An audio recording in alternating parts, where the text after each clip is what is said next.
Good afternoon, everybody. Today is Saturday, January 19th, 2019.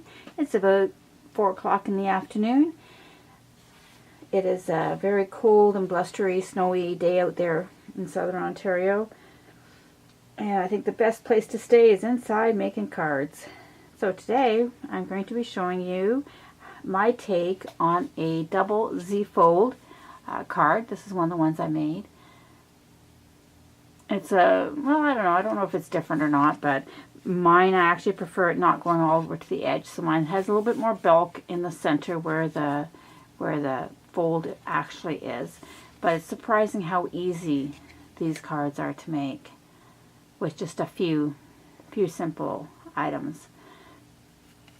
This is the one I made out of Clips of Coral and Grapefruit Grove, the gingham from the Grapefruit Grove that's in the Occasions Catalogue this year. I also made one this was my first one actually, out of Balmy Blue and Night of Navy.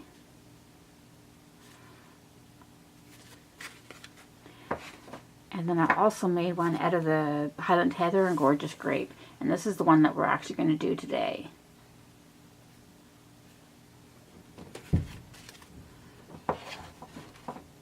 Okay, you will need to do this card, you will need some 2 sheets of the Gorgeous Grape, Highland Heather Gingham Gala. That's in the Occasions Catalogue. 2 sheets out of that package you will need. You will need 2 pieces of Whisper White. Well, basically it's going to end up being less than 1 sheet. So you need a sheet 4 1/4 by 11. And another 4 1/4 by 4 1/4 piece square. You will also need Gorgeous Grape, 2 Gorgeous Grape pieces, 4 1/4 by 11 for the card base, and 3 inches by 9 3/4 for this part here, for the inside Z-fold. You will also need to score each piece at 2 3/4 by 9 3/4. 2 3/4 by 5 1/2. For both pieces. These measurements will be on my blog. When you fold it, you're going to fold it at the 5 1/2 and then fold it backwards like this, and that becomes the front of the card. That's out of the bigger piece. The smaller piece is for the inside part of the card, and it's actually kind of backwards from that one. So the bigger piece is at the front, and then those 2 pieces are at the sides, or in the insides. You'll see more, it'll actually make more sense when we put the card actually together, but that's actually how it would go. It just kind of sits in there like that.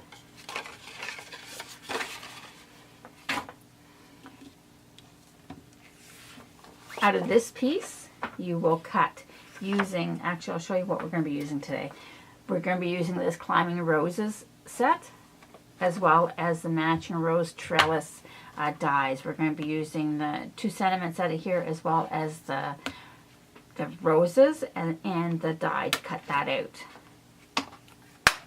We're also going to need the Stitch Shapes framelit dies. We're actually going to use just one. We're going to use the biggest square, and you're going to cut 2 of these from this biggest sheet of white cardstock.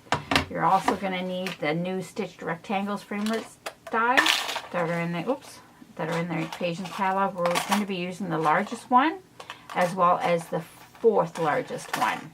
And the 4th largest one, you're going to cut, the largest one, you're going to cut 1 out of here, and then out of the other Gingham Gala, you're going to cut, using the 4th largest one, you're going to cut 2. And then there'll be little scraps of leftovers like you can use for something else.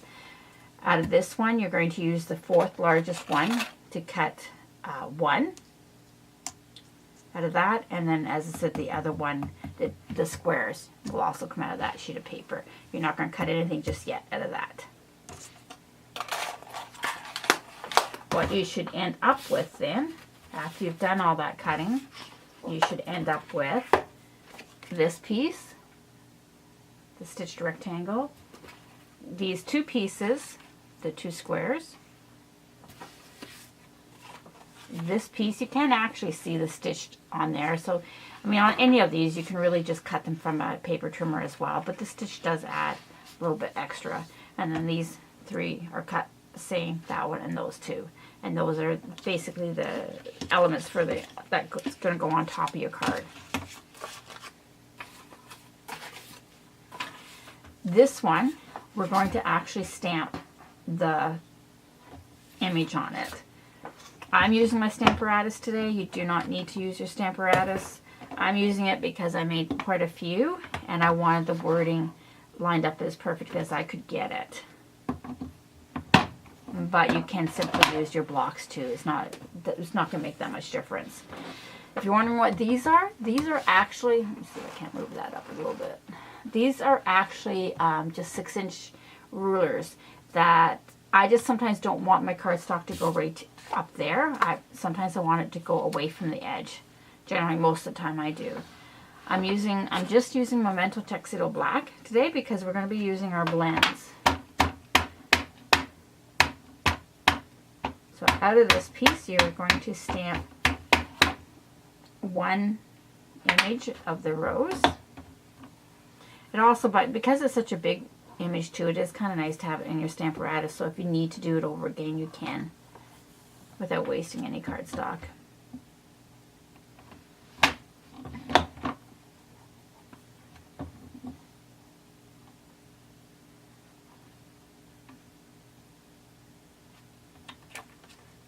Okay, I think that one's okay. We're going to do our other stamping on our other pieces. This is the front piece that's going to have the sentiment on it. I do not need that rose one, but before I flip it, I think we'll just wipe it off so I don't get ink on everything.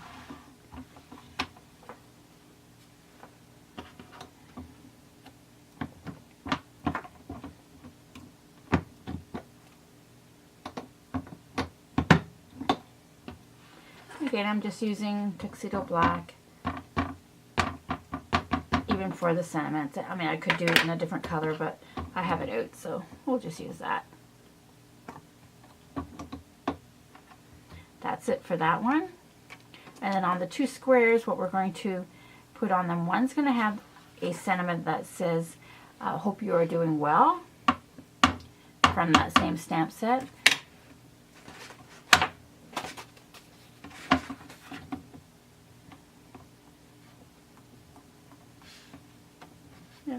As well, each of the squares are going to have a little rose image on it as well. Before I move that, I'll do that one.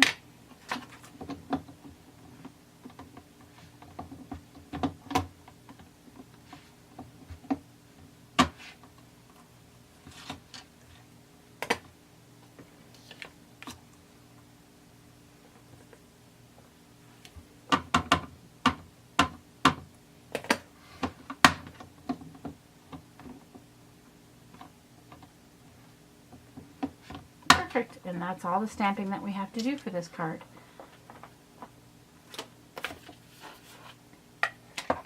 Cover that ink back up.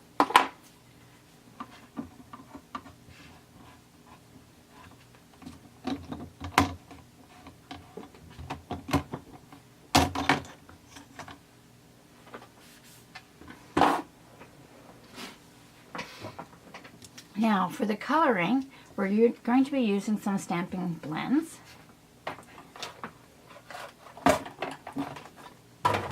I'm only using two colors. I'm using the Highland Heather in dark and light and Old Olive in dark and light.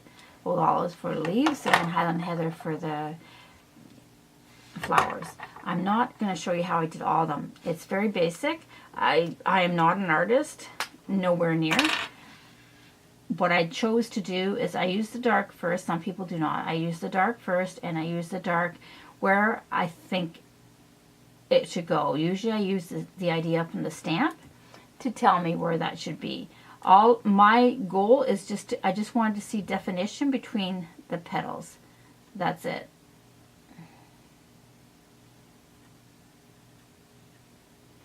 I'm not worried about light sources and all that stuff. There's many people that can color better than myself, but I color enough, or well enough, I guess, to get by. to shade it out, I just start on where it is darkest in circular motion, and then just go out from there. Nothing too fancy. Alcohol inks will bleed out a bit, so you don't want to get too close to the edge because they do spread, I guess maybe that's the better word.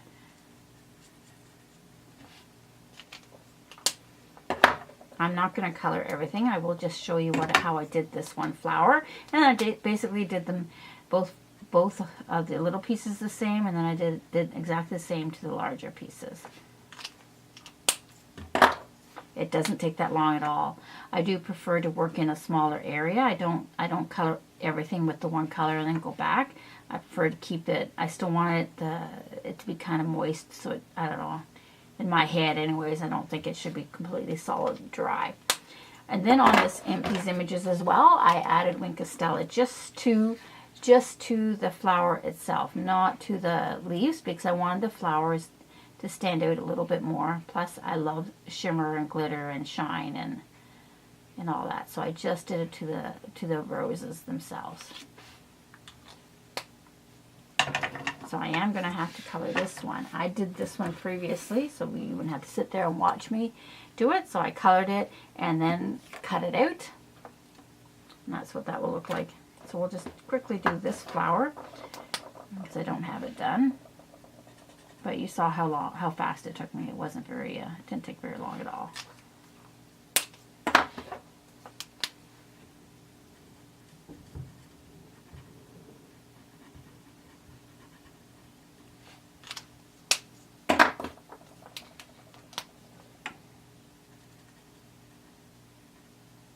There are many YouTube artists out there that can color with many different mediums. I unfortunately not one of them, but it turns out okay. So I mean, it's a card. It's not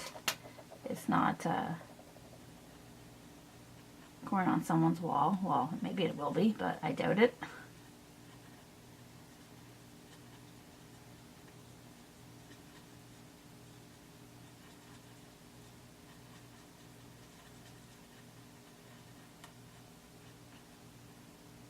And it's easier to do it. Usually I'm right over top of it. So I'm a little bit further away, so it's harder for me to see what actually I'm doing, but it worked.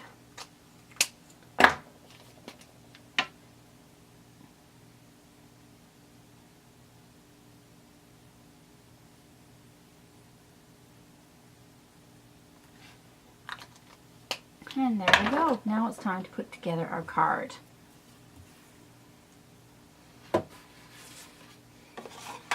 Okay, so this is I'm actually going to go this way. This is the base of the card, and that's the top card of the card, which goes like that. So on the base of the card, we're going to put these pieces. I'm just using the contraband tape runner, but you can use snail. You could possibly use a liquid adhesive. I know with liquid adhesive it gives you a little bit more time to move stuff around, but it's just, this is easier for me. And then I don't have any glue squirting out that I have to clean up.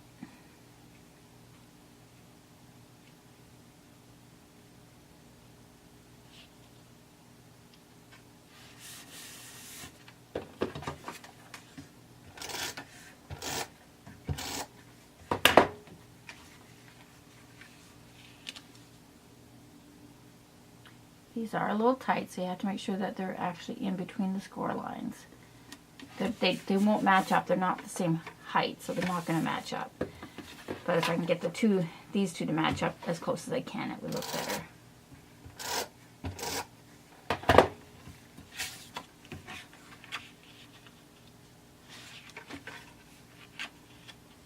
Again, because I'm not quite over top of it, it's harder for me to see it.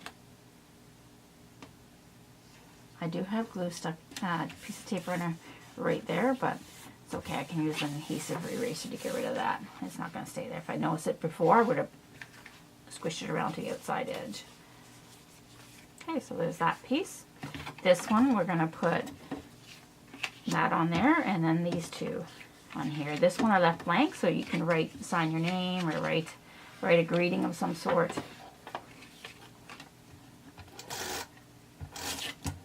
Whoops. Whoops, whoops, whoops. Didn't want to do that.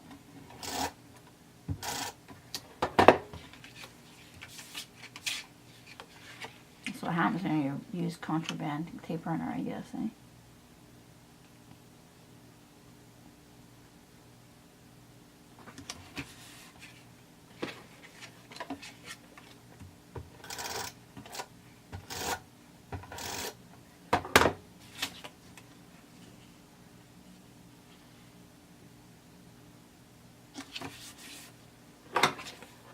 It's a very quick and easy card. The longest probably is just the coloring, but even that's not really all that long.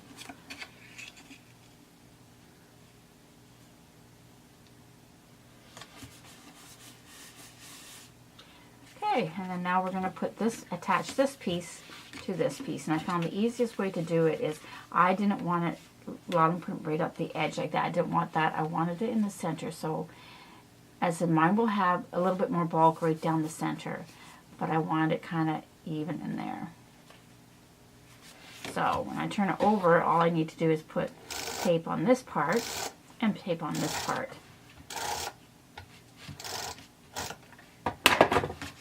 And this is probably the only trickiest part because I don't want to glue it down without actually knowing that it's in the right spot.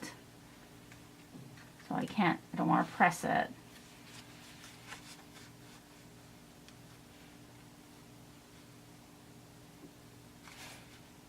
I kind of want it in the center. Even though I can see that card's not centered now, but hopefully you won't be able to tell. Yeah, it's kind of glued down there too much. I do have some fancy stuff to remove the adhesive so I can fix this card. You can tell it's not on there straight, but we're not going to. For our rose, we're going to use some Stamping Dimensionals. If I wanted it to be popped up a little bit more, I could double up the Stamping Dimensionals because I'm thinking that it isn't truly popped up all that much right now, but this will not fit. I want it to hang over the edge of the top Z-fold. No, I don't want it to hang over the whole card, but at least over the top Z-fold. At least that was my intention.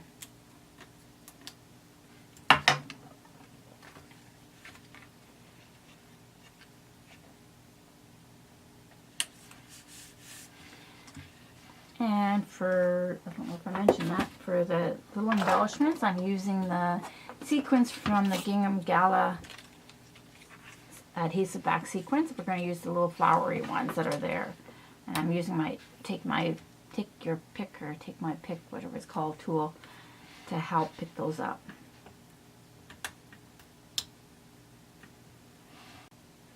I don't know where that one went to. Oh, there it is. I have no idea where that landed. There we go. And one more.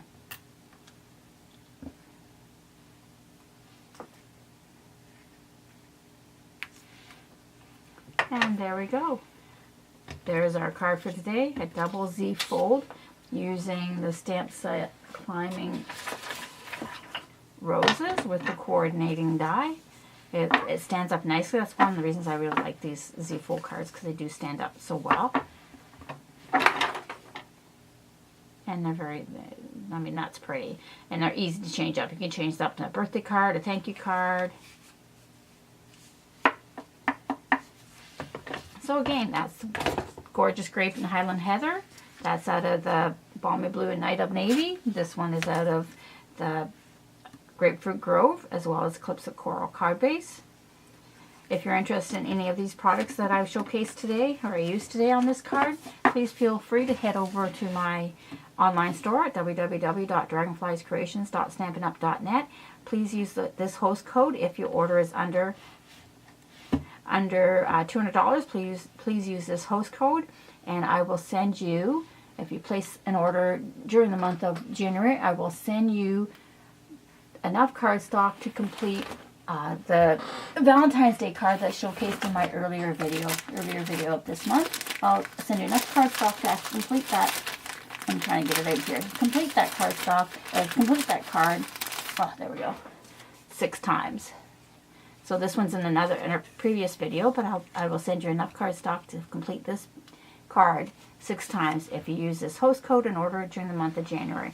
If your order is over $200, please don't use this host code. Still use my online, go to this. But if it's over $200, you'll actually get additional rewards from Stampin' Up, so I don't want you to use that host code. I will still send you this, but if your order is under $200, please use that host code.